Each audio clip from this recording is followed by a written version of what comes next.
So here's a plain film from a skeletally immature kid, and you'll notice this lytic lesion with what I would consider particularly fuzzy borders, particularly at the inferior end of things. Here's a CT scan, and again notice this is in the proximal femur. It's lytic. Here it seems to be much more well defined. Does not seem to penetrate the cortex. There's the lesion, and there is no intralesional calcification within the lesion. Here's the coronal T1 MRI. There's the lesion. It's not particularly bright on a T1 image, although you can see the outlines of the lesion fairly clearly.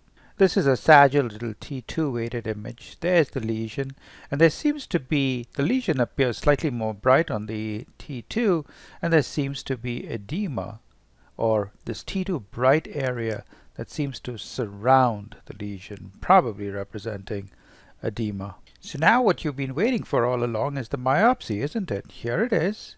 It looks very, very cellular, and it looks uniformly cellular, and regardless of where you look on the slide, it looks identical. What is unique about this tumor is that there are a lot of eosinophils. Notice these red granules. There's actually a couple of neutrophils. And then you look at these cells. These are the neoplastic cells. They have oval nuclei with grooves, again oval nuclei with grooves down the center, very fine chromatin, little prominent nucleoli, abundant eosinophilic cytoplasm.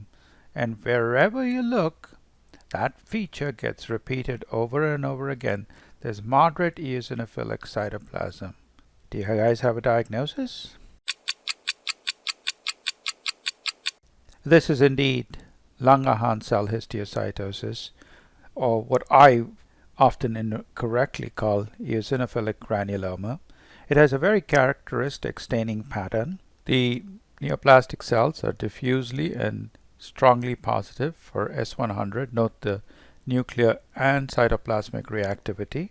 They are also positive for CD1A. Here you go.